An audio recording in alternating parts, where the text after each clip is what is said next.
সাতকানিয়ার মির্জাখিল গ্রামের কুতুবপাড়া এবং আশেপাশের মানুষের চলাচলের একমাত্র সড়ক এটি। তবে ৩ দশকেরও বেশি সময় ধরে একটি লোহার গেটে বন্ধ জনসাধারণের এ যাওয়া আসার পথ। ১৯৯১ সালে এ পথে গেটটি বসায় স্থানীয় মির্জাখিল দরবার শরীফ। তবে তাদের এ পদক্ষেপের বিরুদ্ধে আদালতের শরণাপন্ন হন স্থানীয়রা। রায়ও আসে তাদের পক্ষে। তবে মাজার কর্তৃপক্ষ সেই রায় উপেক্ষা করে সড়কে যান চলাচল বন্ধ রাখে। উদাসীন স্থানীয় প্রশাসনও। এতে ক্ষুব্ধ সাধারণ মানুষ। ১০০ মিটারের পথটা আমাদের ১.৫ কিলোমিটার হয়ে ঘুরে যেতে হচ্ছে। সেই জন্য আমাদের এলাকাবাসী এবং সবার অনেক কষ্ট হচ্ছে। এখন আমাদের যদি এই পথটা সচল হয়, সবাই যদি ইউজ করতে পারে, তাহলে আমাদের এলাকার এবং সবাই এটাতে উপকৃত হবে। আর এদিকে সবসময় আসা যাওয়া করে, এখনও করে, ও গাড়ি চলাচল করতে পারে না। যদি খোলামেলা করলে ভালো হবে না। আমি ছোটোকাল থেকে যা দেখতেছি, তখন গেট ছিল না, গেট দিয়েছে অন্তত ২০ বছর মতো হইতেছে। এর আগে গেট ছিল না।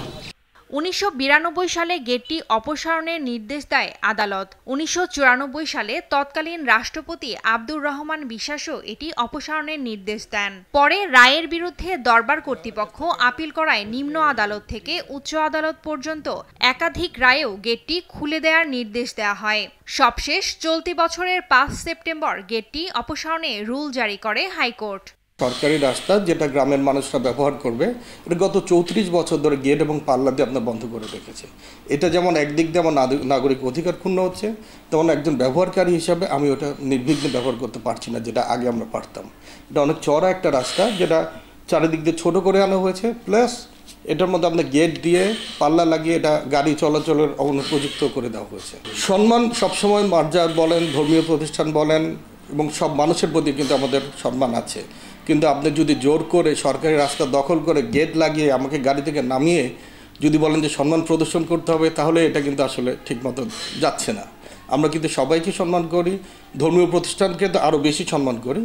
আমাদের অনুরোধ থাকবে, আপনারা এটা জনসাধারণের জন্য খুলে দেন, সম্মান আরও বৃদ্ধি পাবে, কমবে না। এদিকে নির্দেশনা পেলেও পদক্ষেপ নিতে টালবাহানা করছে প্রশাসন। জেলা প্রশাসকের কার্যালয় থেকে একটা চিঠি আমি হোয়াটসঅ্যাপের মাধ্যমে পেয়েছি। হার্ড কপিটা এখনও পাইনি এবং হার্ড কপিটা আশা করি পেয়ে যাব। আমি চিঠির নির্দেশনা অনুযায়ী আমি বিধি মোতাবেক ব্যবস্থা নিব। সরকারি সড়ক কোনো নির্দিষ্ট গোষ্ঠীর হাতে কিভাবে এত বছর জিম্মি থাকে, সে প্রশ্ন স্থানীয়দের। নিউজ ডেস্ক, দেশ টিভি।